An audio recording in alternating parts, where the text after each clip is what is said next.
Oh, snap. Here we are at the beach. Isn't that what it's all about, baby? Being at the beach? I mean, pretty much. I gotta get that new music roll set up. Yeah. Yeah. I was literally just looking at a picture of you at the beach, which was pretty funny. It's not funny. It was miserable. Every moment of it was miserable. Yeah, but you stuck in there for the kid, and she enjoyed herself, so good on you. You hear that, people? That's actually Liz talking. Yeah, it happens. And here's the thing. This is how we had to do this. So we have introduced the store section of the soundslike.liberty.com, where you can buy mugs and t-shirts currently. We're working on developing a product list. There's some fun stuff like the Punk's Not Dead, It's Homeschooling It's always t-shirt. good. We have the Parent Better, Teach Your Kids How to Skank t-shirt, mugs. Stuff like that. And Liz was complaining that, that nobody ever has enough girly stuff on the show. But I'm like, honey, in an effort to do stuff, you have to make the apparel and things match the, vibe and feeling of the show that you're going for. And since you refuse to talk more, you're kind of, going to get weighed out in this one. So if you want to have a more girly section like you think we need to have. I need to add more girliness to the show, apparently. Well, and what's funny about this is that in this entire experience, she's the fashion one, so I don't know why the hell I'm making all this clothing shit. Well, you're making t-shirts, just basic t-shirts, which are awesome basic t-shirts, but... They are awesome basic t-shirts, and I try to keep the price on them pretty low. Like, I've never which is definitely a plus, because if you just want to support us, or you just want a cool t-shirt, that's exactly what you need. You don't need all this fancy fashion stuff. I just, want to have something that has a little bit of more of a cut to it or something. So I'm going to go digging around in there and see what I can make happen. But for now, you can check out the stuff in the store. Yeah, you can. At nickpacone.com or ancapmusic.com. And I would actually just send them to soundslike.liberty.com. Oh, okay. I don't have it linked on my main page yet. Oh, okay then. I just use nickpacone.com when I'm on shows talking about all of the shows. Oh, okay. Okay. So. But anyway, yeah, it's fun stuff. Check it out. I love the Sounds Like Liberty mug. It's got the black and white. Yeah, ska feel to it. We're rebranding to where we're a show about ska music. or as close as we can get to that. I feel like I want to be 15 years old again. I watched that Pick It Up documentary and was just in tears by the end of it. Yeah. I've now watched it a second time. Well, and I didn't realize, it makes sense, but it didn't occur to me how deep into the whole racial unity thing ska kind of was. And it makes a lot of sense for me growing up because that was a huge thing where I was from. We were just, everybody got on, we did what we did. It wasn't a big deal. Yeah. So, anyways, we've belabored the intro a little bit, but let's welcome everyone to Sounds Like Liberty. This is episode number 81 here on the Launchpad Media, where we are always launching ideas in your direction. Indeed. I'm Nikki P here as always with my lovely wife Lizzie. and co-host. Yeah, so now she's cutting me off. You said I should talk more. Yeah, I did, but usually the talking more thing's like, hey, why don't you talk when there's a moment for you to talk? I don't know. There's never a moment to get a word in edgewise with you. Yeah, there is. I leave plenty of awkward silences that you refuse to fill. Because you're trying to make an awkward silence. Yeah, but you can do what normal people do and make it not awkward and fill that space. I guess. So, got ourselves a fun show today. It is fun. We talked to Mr. Shane T. Hazel of the Rebellion podcast. Indeed. We told him, had a little conversation about his voice and how he needs to move forward from here on out, where they're going to switch places as who is who on the show. That was an idea that you had. I think that's a little bonkers, but... You don't think that they're going to do it? I don't know. I'm just saying your voice is kind of your voice. People could make that argument about us. I've got somewhat of a deeper timbre at times. You do sound smoky. I don't think either one of us sounds like the opposite gender, though. No, I wouldn't say that. I sound like a weaselly man, and you sound like a smoky woman. Uh-huh. So, So you're still having trouble with the microphone? Maybe. You're talking better into it, but you're also breathing into it. Well, I'm breathing like weird because I've been all sniffly since I haven't been working a bajillion hours. My body's decided like, oh, okay, we can like pick up illnesses now. You were supposed to be sick all last month, but now you're going to be sick because you couldn't be. Right, basically. I'm like, I don't have time to be sick. So, yeah. Yeah, that's how it goes, I suppose. So excuse my snuffles, people. Sorry. Anyway, so we had a lot of fun talking to Shane. He was awesome. He was a very, very cool dude. And the Rebellion podcast is a pretty cool pod. I was glad we got to talk about it. Liz had no idea that it even existed. Well, I'm sorry. I don't listen to all of the bajillion Liberty podcasts out there. I know there are awesome ones like the Rebellion out there, and I'm missing out. I just, I have to figure out a way to fit that stuff into my life. And let's face it, I'm distracted as it is. So you are fairly distracted. Just in general. Hey, let's show some love. Okay. So as always, I like to call out some of my podcasting brothers. Let's do it. Let's call out our good friend Ben Pangy. Oh, yeah. Who I was supposed to record an episode with. But whatever. Yeah, I was supposed to record an episode of Free Market Screeners with last night. No. Totally fell asleep at like 7 and never did. The struggle is real, people. But yes, we have much love for Mr. Ben Pangy because he does the Homesteads and Homeschools podcast. He does the Homesteads and Homeschools podcast, which is awesome. He does the Free Market Screen Earth podcast, which is awesome. Yeah, but I'm not trying to promote the podcast I do with him. I'm trying to promote his podcast. Okay. So Homesteads and Homeschools is the podcast we're promoting right now. I'm just saying he's awesome because he does all the things, and he is a presence on Facebook, and he's just a really cool dude. Is he? Well, he's a presence right now because he's just randomly decided to post all of his episodes on like Instagram and Twitter all at once.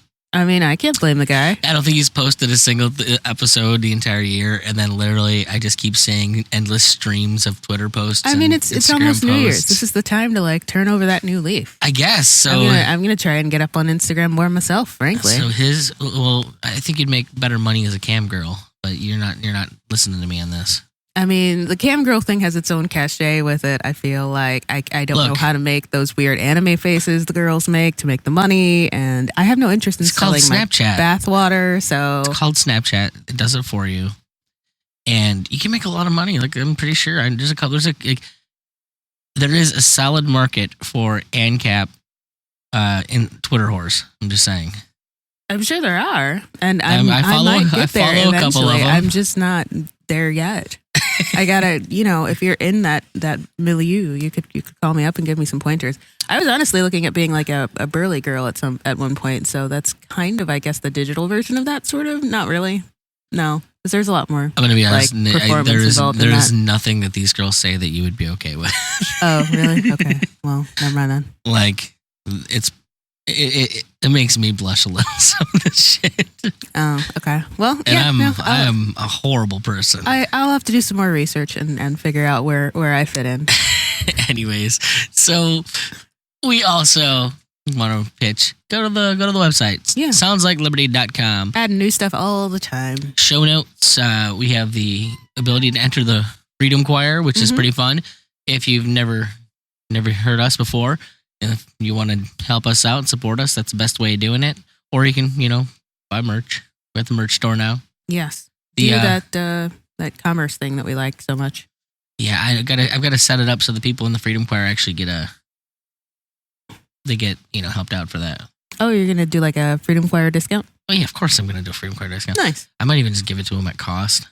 Oh, okay, cool. I'll probably just send them free stuff too. Okay. I don't know. Cool. I feel like anyone who helps support the show, help keep the lights on, help keep my daughter fed, is gonna deserve something. Yeah, we've got love for all of our listeners, but if you're supporting us, that's pretty awesome too. So I guess without further ado, let's get into before I do this.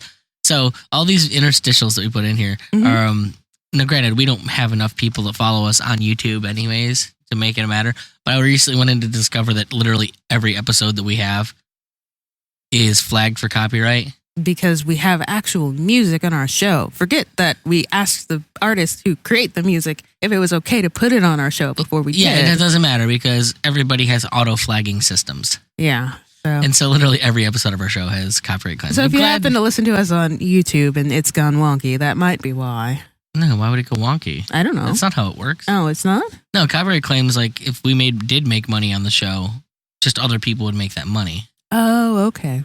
We don't make money. They would, like, that's one of the big deals. Like, it's a way to, like, there's actually companies that swoop in and copyright claim, like, videos that are, like, pertinent, even though they have nothing to do with it, because they'll get the money while it's in copyright, while it's in limbo. Oh, well, that's just crappy. And sometimes people don't notice it. Wow. People suck. Oh, yeah. What was it?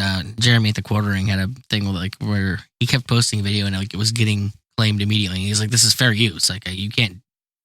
Yeah. Yeah, it was a thing. And then it was like some company from like Chile was doing it. Mm-hmm. Like, so you think it was like some morning show from Chile was copyright claiming him on a video about Star Wars, I think. Weird. Yeah, it was pretty intense. But yeah, I'm not getting rid of the interstitial music. I like it. Like, I miss having all of the music in the show at all times. Yeah, we used to have like just like a party mix background going at all times, and we let that go. But I think we draw the line here. Yeah, but this is my line in the sand. I'm not getting rid of my interstitial music. Everyone can piss off. There you go.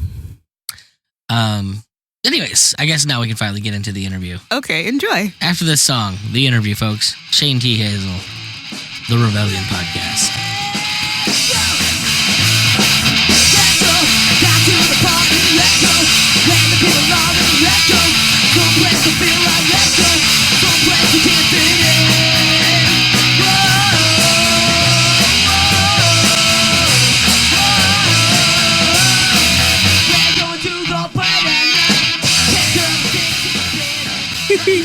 All right, well, welcome to the Sounds Like Liberty podcast. We are here with Mr. Shane Hazel of the Rebellion Podcast. How are we doing today, Shane?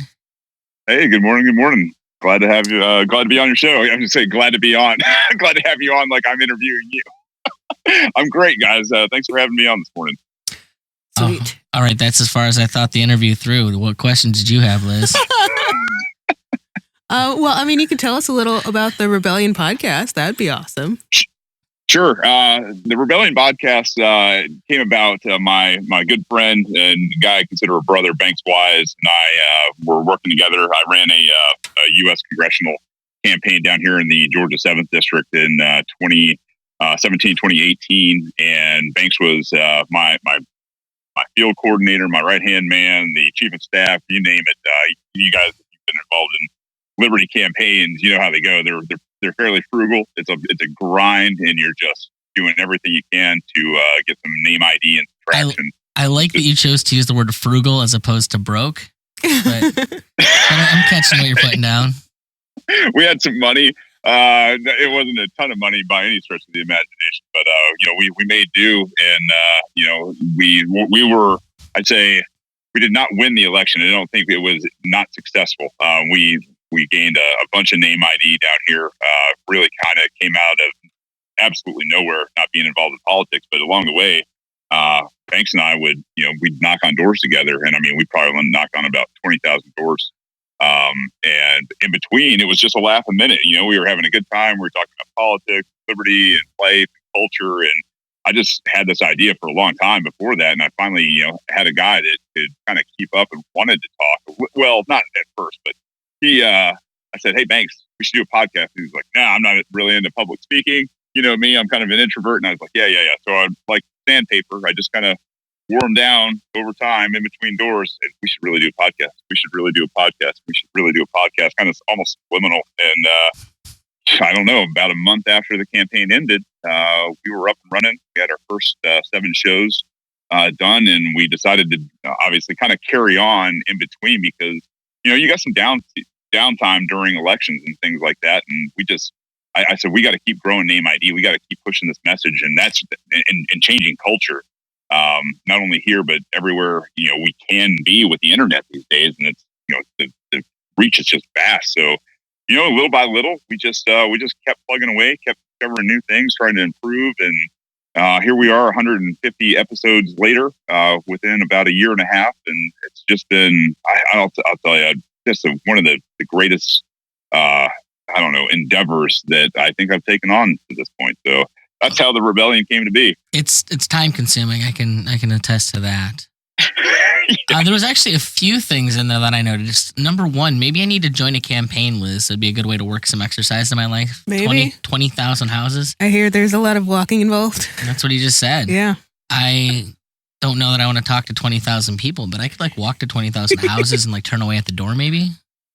And they're they're in their life, if they notice, they'll just be like, was he Mormon? Was he Jehovah's Witness? You just didn't have enough conviction to follow through on the whole thing, but he felt like walking. And the other thing I wanted to point out, so he was talking about reach, and I'm like, so you find that you actually get a reach, your posts go out to more than 3 people? Yeah, we have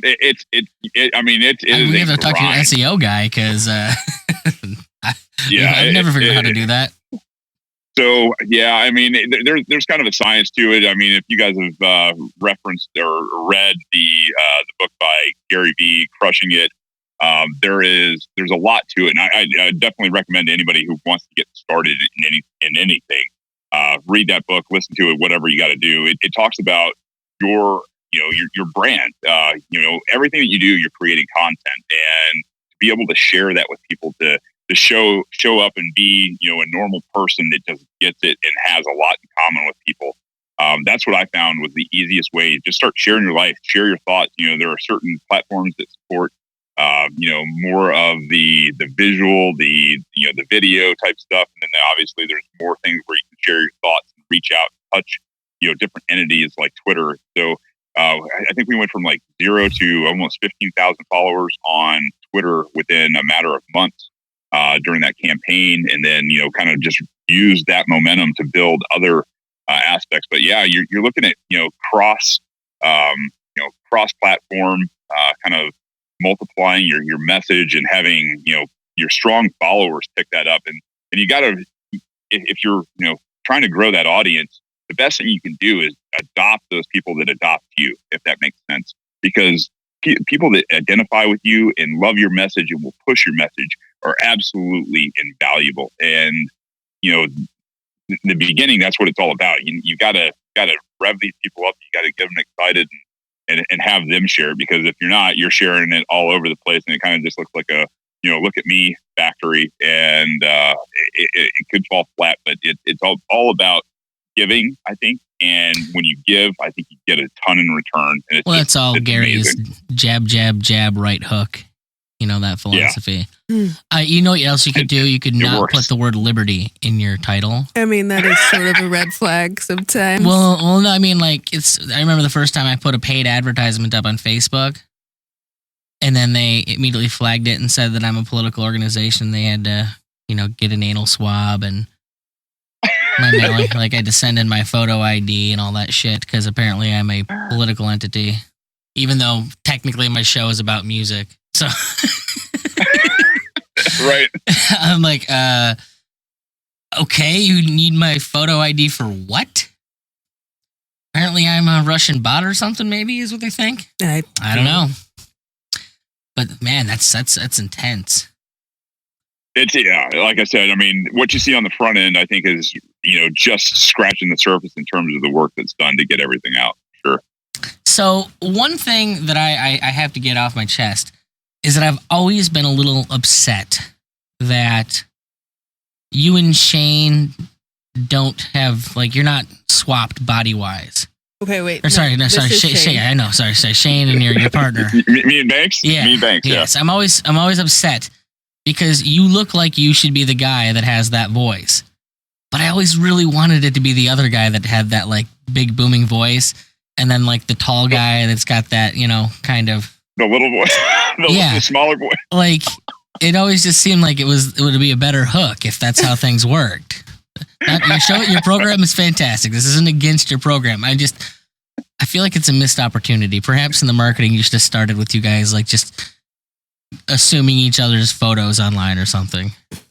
Yeah. Well, I mean, when Banks gets his smelly cat voice, you can listen to those episodes. He shows up quite often with a hoarse voice, and it's rich and velvety on those days, and I know he misses it sometimes. It isn't always there.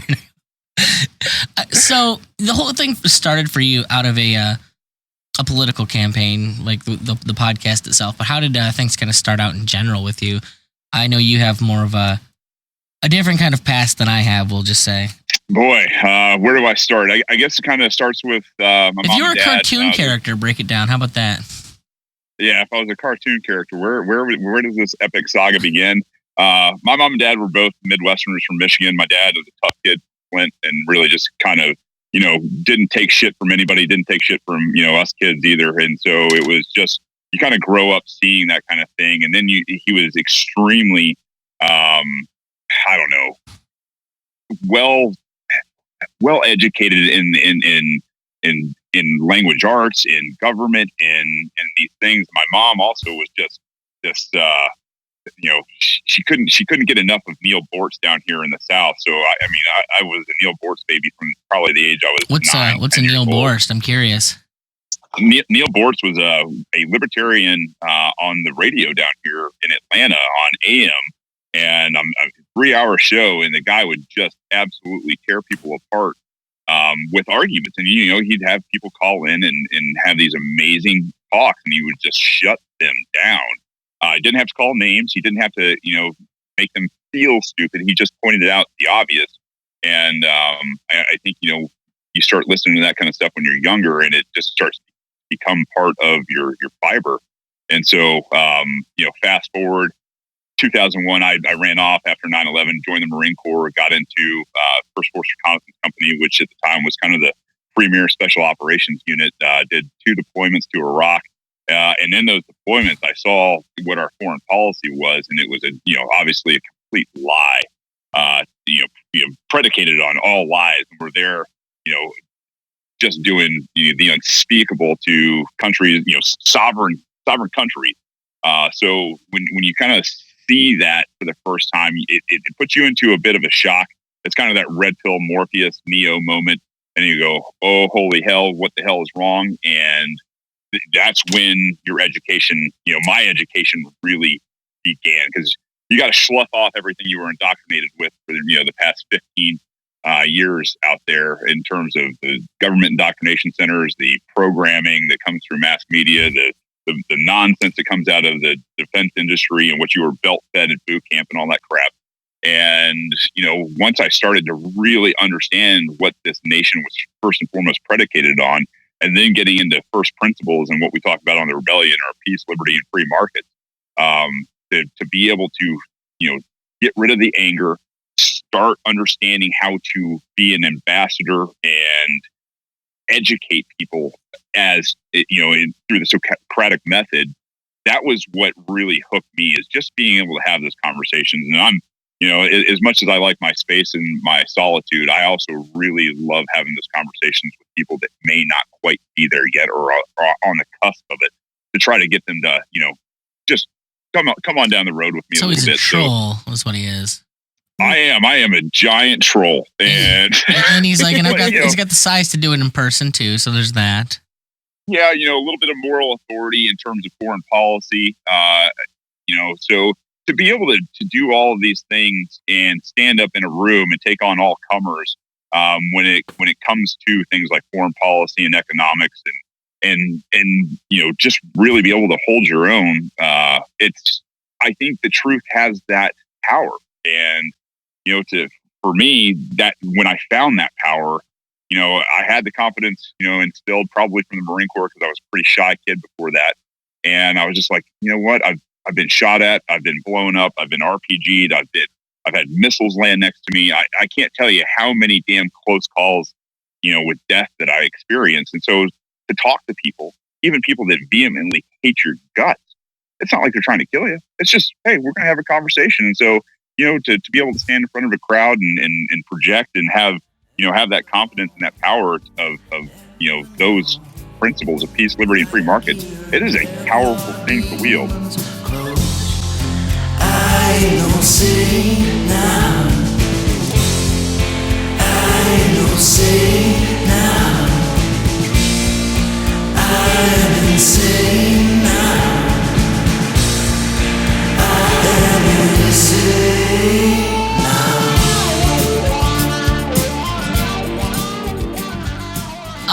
So I'm actually really curious about this. I'm imagining based on that time frame you just gave us, you're probably about roughly the same age as I am. And so 40 in February. Okay, so you're a little older than me. Fascinating. You went into the service late, it sounds like.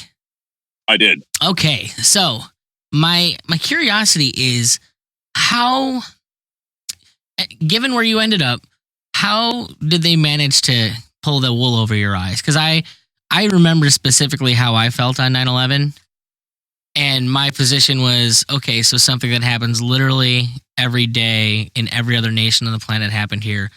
I don't understand why I'm supposed to care any more than otherwise. So I'm curious how they managed to get you into that headspace.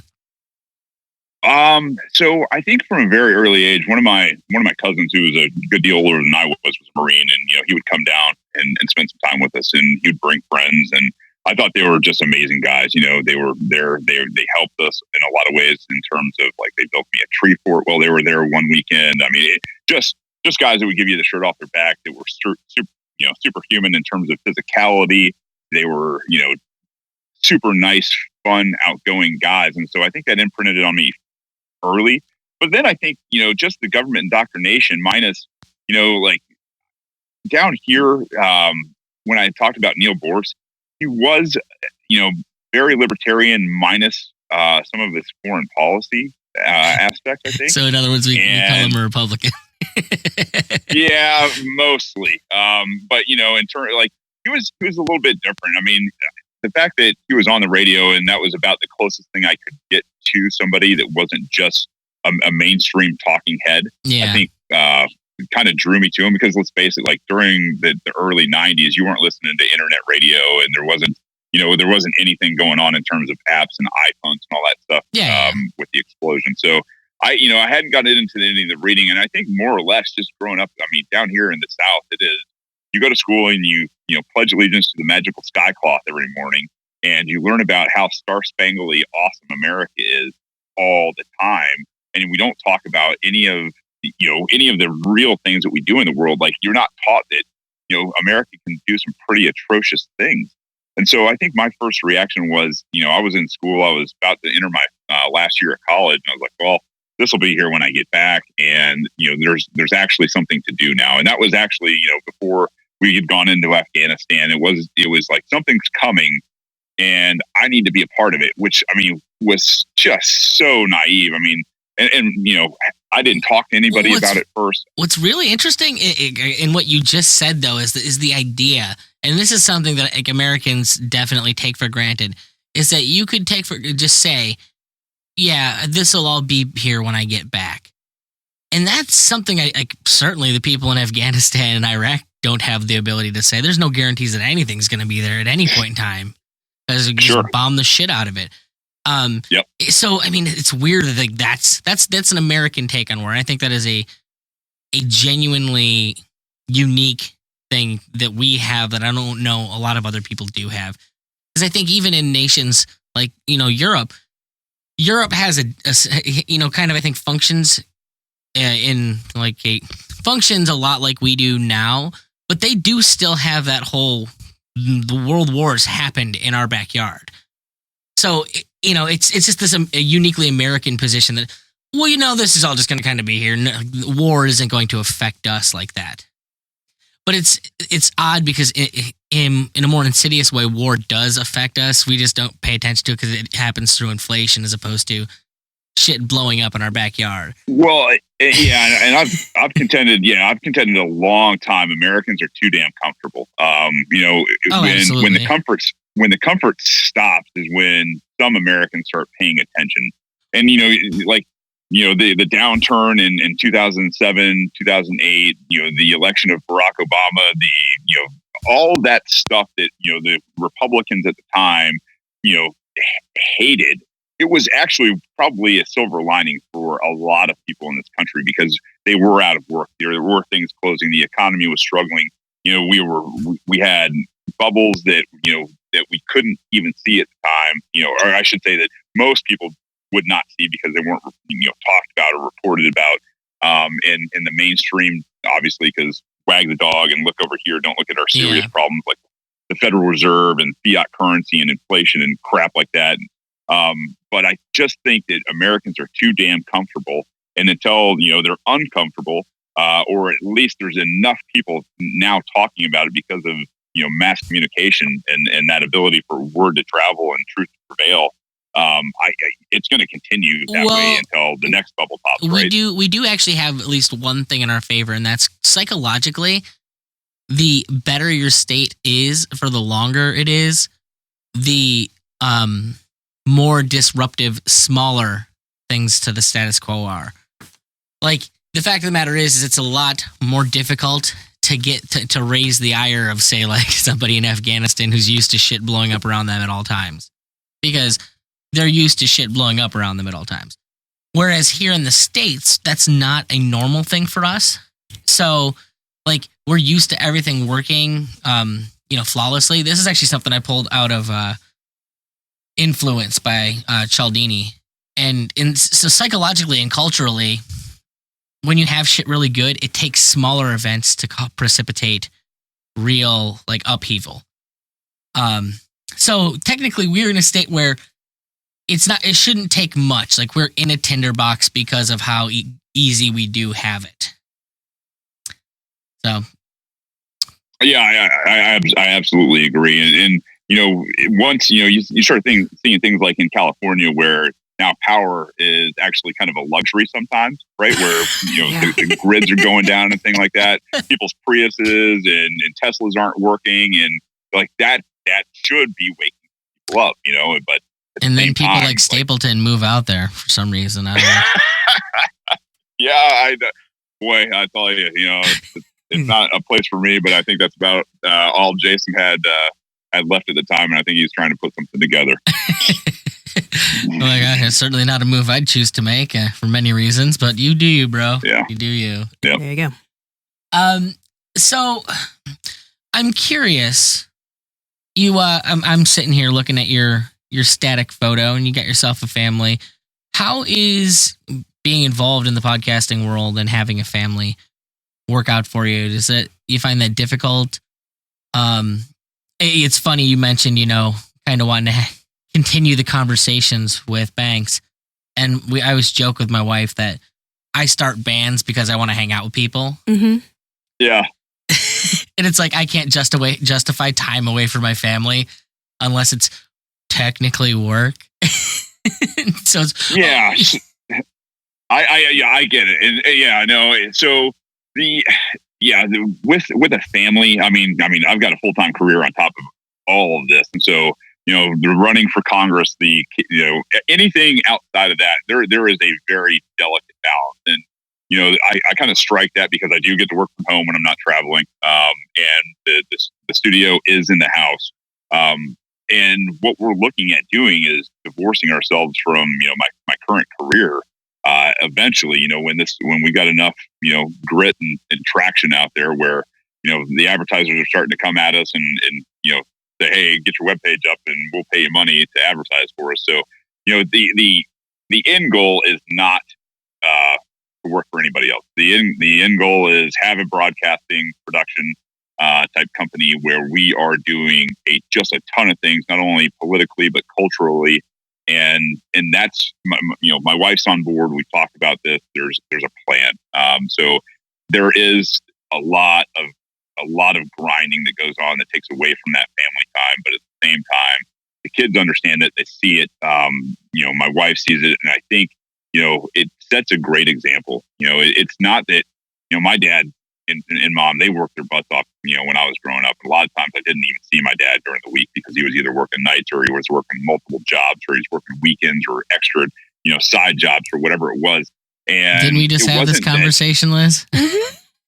Yeah. I don't remember my dad. He was when I saw him, he was sleeping. That's about the extent of my childhood. Yeah. I knew he loved us because he wasn't there.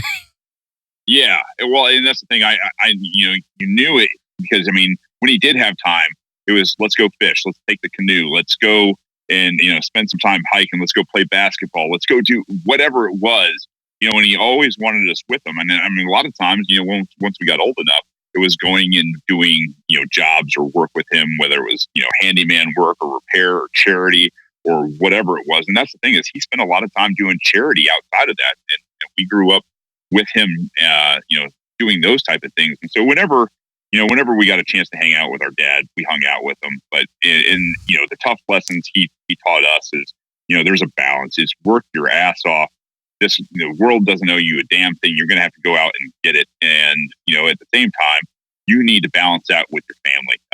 And so it's kind of, I don't know, if there is a superhero out there that's kind of my personification, it's probably Deadpool. Maximum effort. It's maximum effort. Whatever you fucking do, go and love your kids like no other, and work your ass off and grind and be tired at the end of the day. I mean, at 9 o'clock when you're putting your kids to bed, it better be all the damn thing you got, all the energy you got left. Go brush your teeth, take a shower, get in bed, and get up before the sun the next day and start knocking it out again. I find it's usually best to go to bed with the sun personally, but well, yeah, that's just how That'd be awesome. That's a personal choice. Yeah, I love it. I think it's best psychologically to start your day or to end your day with a sunrise. Don't know why. Yeah, that's fine. You end with a smile, and when you wake up, it's dark out. Look, honey, you married me. I don't know. If this is news to you. This is news to perhaps Shane, but not to you. I love it. But definitely the kind of going until you don't have a lot of energy left. That's something you can relate to. Liz just finished up her what do you call it? Her peak season at UPS. So she's about to have so much time she doesn't know what to do with. I was. Are you kidding me? I was out in the garden. I was building a garden yesterday because I'm just like, yes, energy, time, free time. I mean, I don't know about all free time and that, but whatever. Hey, how's it going? Nikki P here. Want to support the show or just give a big middle finger to Patreon? Consider stopping over to supportSLL.com. Members of the Freedom Choir get access to the private Facebook group and actual physical merch. Want access to the unedited raw interviews as they're recorded way before they're released? It's in there. Is that not enough? And you want membership to Freedom Song 365? It's in there. There's even monthly bonus swag for top tier supporters. So head on over to supportsll.com. Help Liz and I get to libertarian functions and even just cover the costs of making the show. If I'm not a good enough salesman, how about this? Support my mom and dad and Sounds Like Liberty. Go to supportsll.com. You heard her, folks. Join the Freedom Choir at supportsll.com. So I'm curious. I feel like I'm saying that because this is somebody you're not someone I talk to online a lot. Mm-hmm. And so I'm genuinely curious about things. What is your pop culture like? Ooh. Oh boy, I'll tell you. Yeah, I struggle with anything pop culture in terms of like real names of actors. Like I couldn't tell you anything, but I can quote movie lines. Having kids, my kids love everything Marvel. Thanks to J.J. Abrams. They love everything Star Wars again, and gross. John Favreau after The Mandalorian. They love it. Obviously, the rebellion comes from Star Wars, so I'm glad they're back into that. And so, but in terms of music, I'm all over the place in terms of music. Whatever the mood strikes me as, and so it could be anything from just good classic rock and roll, some of the newer stuff like Greta Van Fleet. I love those guys. And then, anything in like Chris Stapleton, that is, in terms of country is pretty outstanding. But I don't know. In pop culture, in terms of Hollywood, God, it's just, you can talk about gross. Like it's gross to me.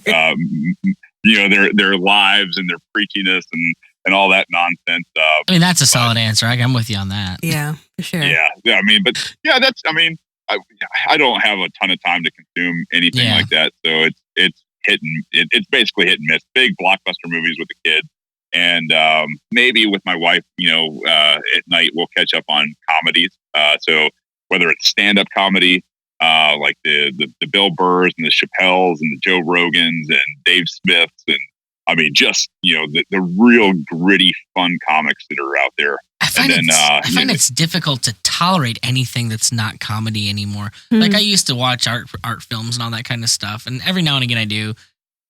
Sometimes like I've always been a horror movie guy, but like I feel like fucking everything around us is so fucked up that it's like I just really need to laugh. Anything I consume kind of has to make me laugh. Otherwise, I'm like, Oh yeah, and they say your soul is basically a reflection of what you're consuming anyway, right? So I don't need any more sad drama bullshit in my life. What I need is positive, good times, grittiness, and that's why I guess I do that kind of thing. Is mentally I know I need that instead of gazing at the awful world of government control and politics. So clearly, your show's named after the rebellion. Yeah. So like you do at some point kind of see that there are some allegories in pop culture and politics and whatnot, the ways in which those two tie together. I'm curious if there's any like really noticeable things that in art that kind of you've gravitated towards for that reason. Just staying on topic, I think the rebellion is the perfect thing in terms of depicting this. I mean, you look at a small band of rebels. I mean, they're a fraction of the power and people and technology. They're outwitted, or I should say, they're outmatched basically in everything that you could look at. But history teaches, that if people want to be free, all they have to do is stand up and unite together and allow each other to live in peace, right? Like, do you love your fellow man enough if he isn't hurting anybody or taking their stuff to let him live in peace with his own choices? And so to stay within that, that piece of art and just that is people just want to live their lives and be left alone. And I think pushing back against the empire is, exactly what we're doing at this point as, people in this fight for liberty is we're all standing up. The U.S. is absolutely 100% an empire at this point. Yeah. And so it's got to fall. I take it you're not a fan of the Rise of Skywalker then? Because I loved it. Really? Because it just seems like the whole narrative of that is that, it doesn't matter if you win because Palpatine's going to have 20 million people on these, not, what do you call it? Star Destroyer battleships. Oh, okay. So you're saying finding the one way to take down the Death Star wasn't worth anything? Kind of. It seems like, what's the point in the rebellion if there's always, Palpatine survived and there's millions of people that we don't know how he managed to turn to his side waiting for you. Right. So, I mean, I think it's not a very, I would say it's just not a very happy outlook, perhaps. I think the message is you're always going to be fighting people who are striving for power, right? And that's the thing. This is not the rebellion is a state of life. It is how much can you push back against the state as a people, and where will culture draw that line? And it's going to vary. We've seen here in this country over the past 244 years that we have obviously slid so far away from it. If we would have just listened to the anti-federalists, we would have been much better off for a lot longer. And now, we're sitting on that precipice again, where you see, states and even down to counties and cities, especially in Virginia right now, just saying, "The hell with you guys.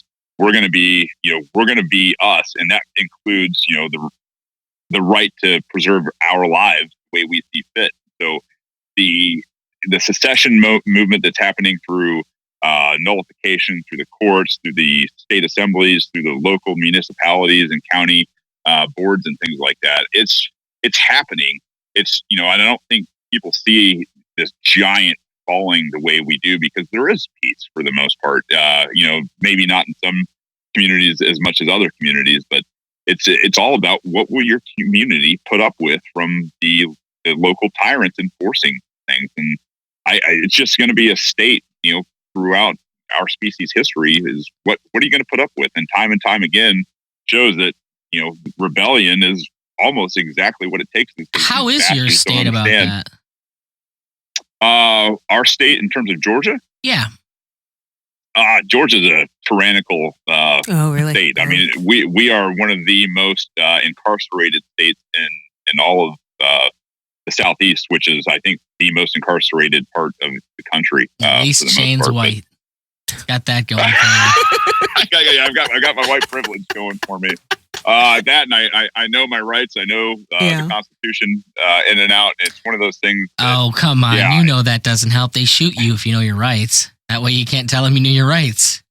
That's right. But, have a video camera going in at all times. No, So it's a matter of pick your battles until you've got, overwhelming odds on your side. And at that point, it's time to kind of clean house a little bit. And you're more on like the minarchist side of things, if I'm correct, aren't I? Correct. Yeah. I'm definitely leaning towards complete and total. Do what you need, do what you want, and as long as you're not hurting anybody else. Okay. Yeah, I'm. I make the joke that I was just born an anarchist, so it all just kind of fit like a glove. And I think that's where we're moving in the future. There was never a point where I wanted to listen to authority. But then again, there was never a point when I cared much what anybody else said. I'm going to do what the hell I want, and most people aren't smart enough anyways. So, arrogance leads to a lot. I think we should be a society that just contracts, and obviously that would change things tremendously. But if in my lifetime I can get us back into constitutional republic, and then have my kids and their kids pick up the battle from there to remove that, I think we'll be much better off. Sure. I'm curious. I'm curious how possible you actually think that is, or do you think like it's just going to be a natural dissolution due to economic reasons? Yeah, I think we're going to see that in our lifetime, actually, and maybe in the very near future. I think there is going to be some places of strife. I think there's going to be some places, bastions of peace, and it's not going to be a pretty thing when it does dissolve in some places. Government's going to freak out about not getting paid. Thugs will get together and they'll start trying to strong arm people, and say, be disaffected. And, you look at a lot of what they think veterans are in terms of, radical, in a bad way. But I think what you're going to see is the government workers that once they're not getting paid anymore, those are going to be the people that you really have to, look out for, because a lot of them are entitled. They haven't ever had to do any damn thing with, real consequences out there. Nobody gets fired, nobody goes to jail, and so when that stops, I think it's going to be interesting. But the Federal Reserve's out of tricks, right? Our interest rate is about to go negative, perhaps here in the very near future. It's gross to think about. Mm-hmm. And so the thing is that I think the Federal Reserve's out of tricks. That our economy is sitting on a ton of bubbles right now, and our foreign policy has bled us dry over the last almost 20 years. So there is, I think the empire is actually coming down. I think it is falling, and I hope what happens is it naturally, has to dissolve. They default on all their debt, and everybody else goes on and starts living a more peaceful life without them. I'm wondering where you fall on this. We had a discussion a couple weeks ago with Jared from Biting the Bullet, centering around. I grew up in New York State, and so I was there when the SAFE Act came down, and I was there when all of those sheriffs said, "Well, fuck off. We're not enforcing this. So good luck." Which is funny because I didn't even know how well they could enforce it. I grew up in a town that has a part-time police force. We become county run on the weekends.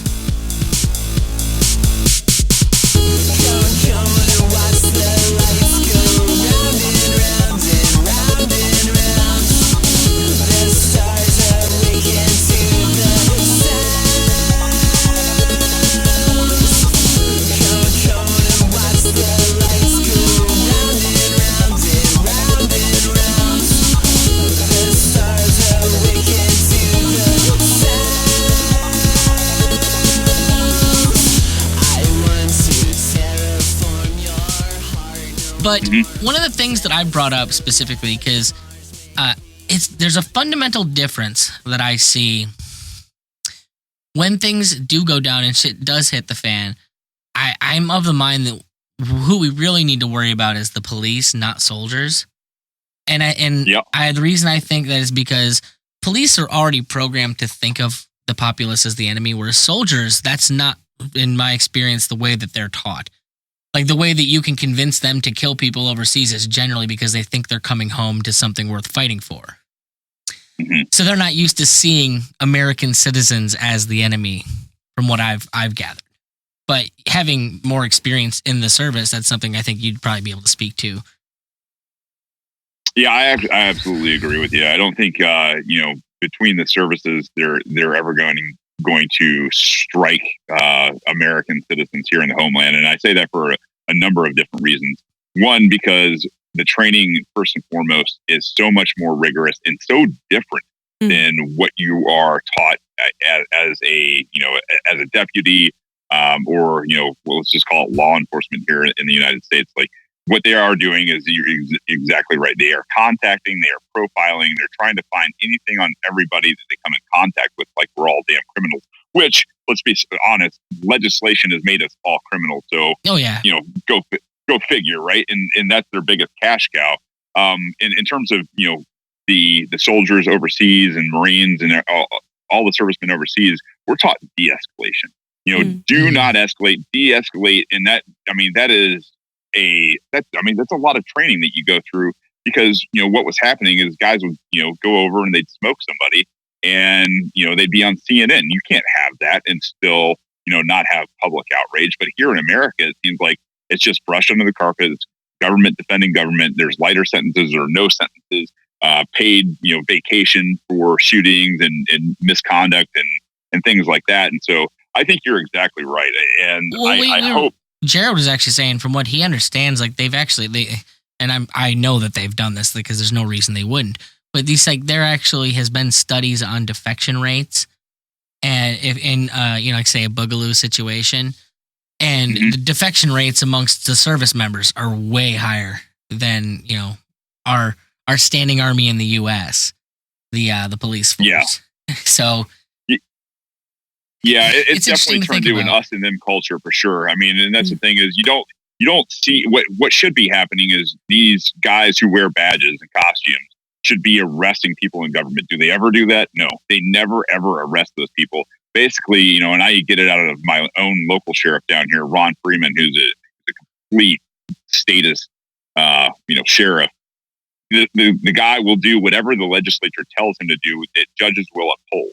And that, somebody said the other day, that's just, I think it was, Mance Raider, or Pete, down here in Atlanta, it was saying, that you're just basically saying that you're going to be the politicians' bitches. And that's really what it's turned into, is these guys will do whatever they think they can get away with, backed up by the courts that the legislature will pass. Well, they're going to get rewarded for it, is ultimately what it amounts to. Like, full disclosure. Yeah, they're going to have better lives, bigger budgets, better salary, more equipment, that type of thing, and they're all about it. I mean, like I said, full disclosure, I'm related to a police officer, and I have some interesting conversations with him. Honestly, like I tell people that out of all the people I know IRL, he's probably the most liberty sympathetic out of all of them. Wow.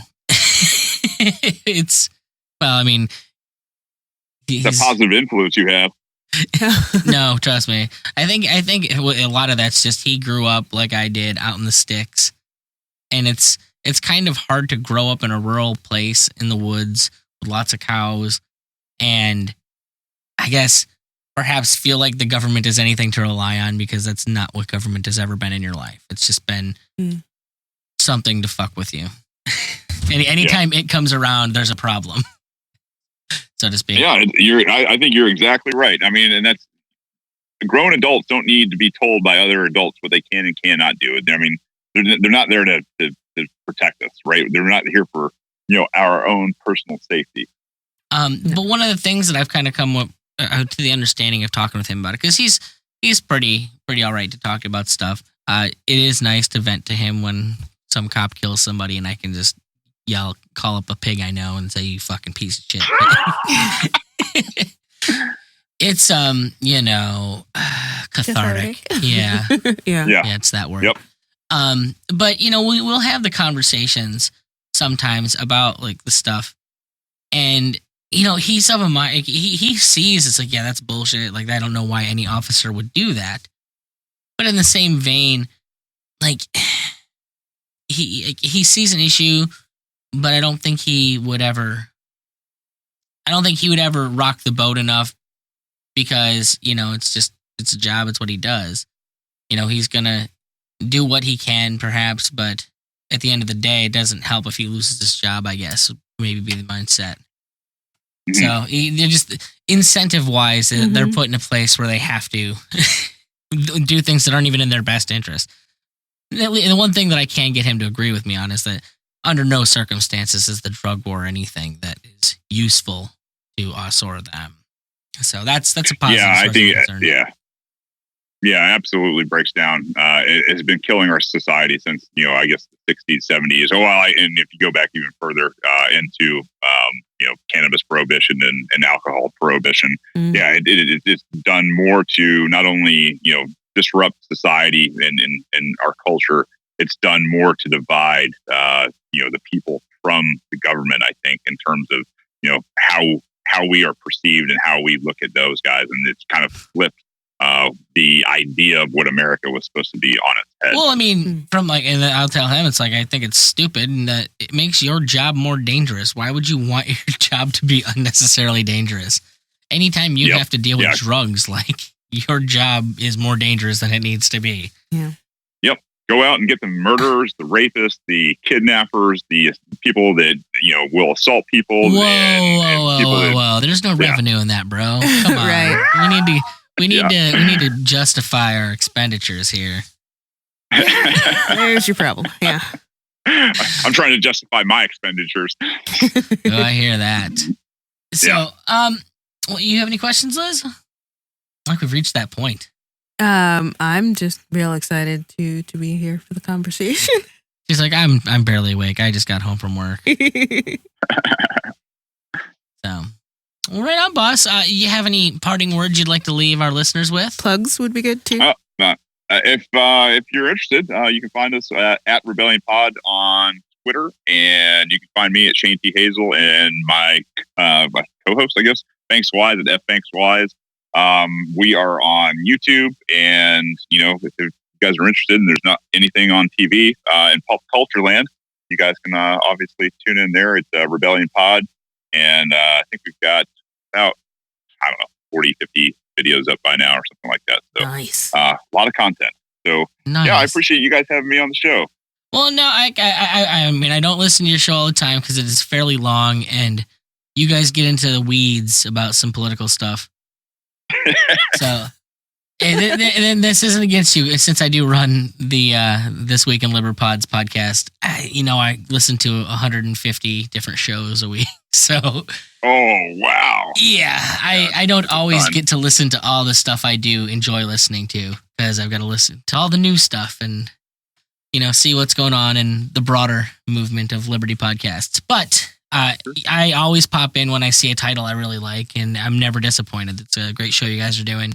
You have a good rapport, and you get good guests on the show. So I appreciate what you're doing. I do appreciate it. Thank you so much. It's very humbling and flattering. I can't thank you guys enough for having me on. And take that from a guy who listens to a lot of fucking Liberty podcasts. A mind-numbing amount of Liberty podcasts. I don't know if you know how large that number actually is, but I don't know. Banks was telling me over the holidays that we charted 113 in U.S. political podcasts, and all I could think was, well, I guess that's pretty good. Okay, well, so to give you a frame of reference, there's over 150 libertarian podcasts on my list. Wow. just libertarian podcasts, and I know I don't have them all there. I'm always finding new ones that have escaped me. So if you don't listen to This Week in Liberpods, boss, you actually should, because it's always good to see. I always tell people it's good to see what other voices are out there, because you may not know. Like, I didn't even know the Friends Against Government podcast existed for a year of them running. Yeah, I have listened to them, and I kind of jump around the same way. I jump around to see if there's an interesting voice out there. So it's I think I found it because they had referenced our podcast at one point, and I was like, oh, cool. Nice. I'll have a listen here. So, all right, Shane. Well, thank you so much for coming on. You have yourself a good day, and then good luck with the move, boss. I do not envy you. Thanks, guys. Take care.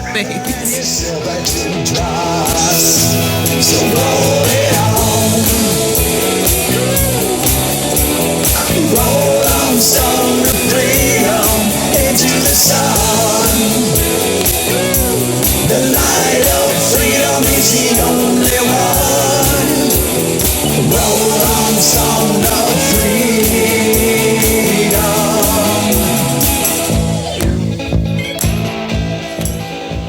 Now single is writing that. I'm just saying, I had a lot of fun in that episode. No, it was good. It's great.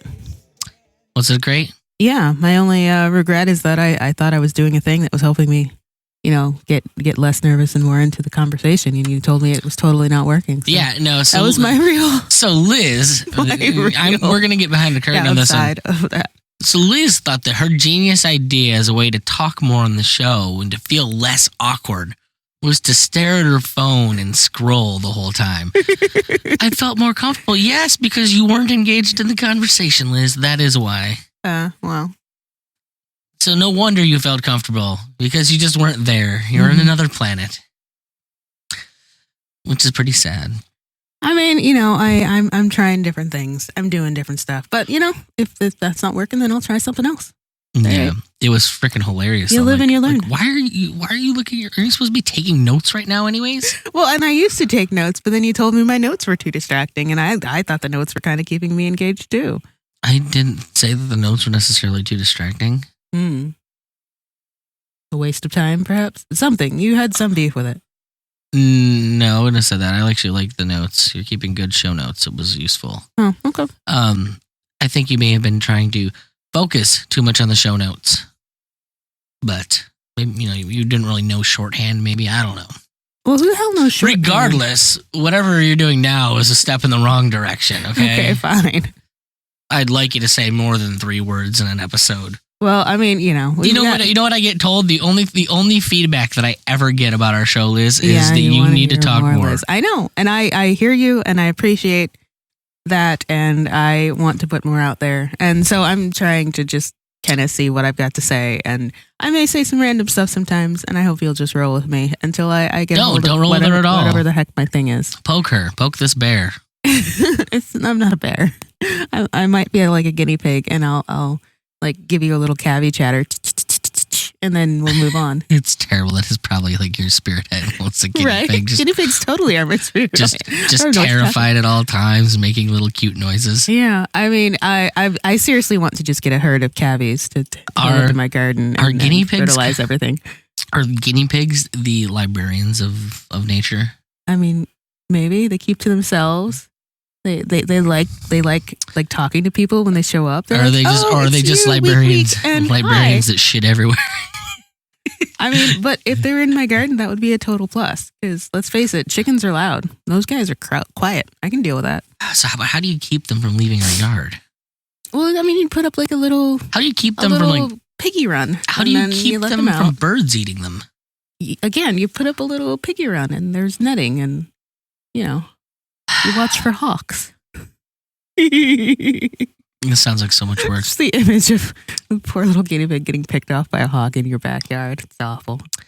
So, anyways, I had a lot of fun during that interview. Yes, Shane was awesome. A fun guest. Very cool guest, and he totally rolled with us, which is difficult to do some days. Sometimes it is. I tend to get in rare form. Yeah, you do. We really appreciated that. So, let's give another shout out here to the Homesteads and Homeschools podcast. And Homeschools. It's got some super cool guests on there. And if you're a nerd about either of those things like I am, then it is a show for you, for sure. Yeah, like I'm technically just trying to make this a show specifically for libertarian parents into ska music. that's gonna be your niche within a niche. They always say just keep niching down and just keep going. That is our niche, I guess. Like, okay. That's specifically the niche. Okay.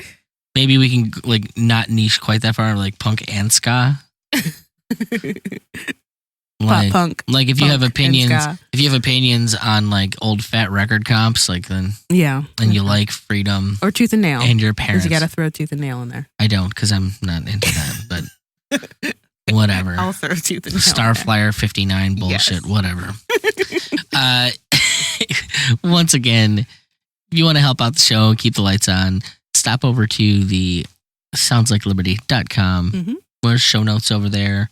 You go support SLL.com. That Mhm. works too. Yes. That'll take you right to the Give Us Money section. If that's something you're interested If you just want to give us money. But if you want to like get stuff that has our logo on it, then you go to the store. Great. And if you have comments or questions or anything you'd like to hear, then you can hit us up on Twitter or Facebook. And yeah, we'll be happy to hear from you. I mean, I think that is actually a tall order. Why? Telling people that I'm going to be happy to hear from them. Liz. Oh, well, okay. I'll be happy I'm to barely hear from you. happy to hear from you half the time. I know. But anyway, yeah. So that's the show. Thanks for listening. See, that was much better. You took that awkward silence I was giving you as a gift and you filled it with something. Okay, there. I'll just do more of that. Yeah. So have a good week. Make it magical, people. Is that our new sign off? Make it magical, people? That's my new sign off. Okay. You're going to sign off with it. Make it magical, people.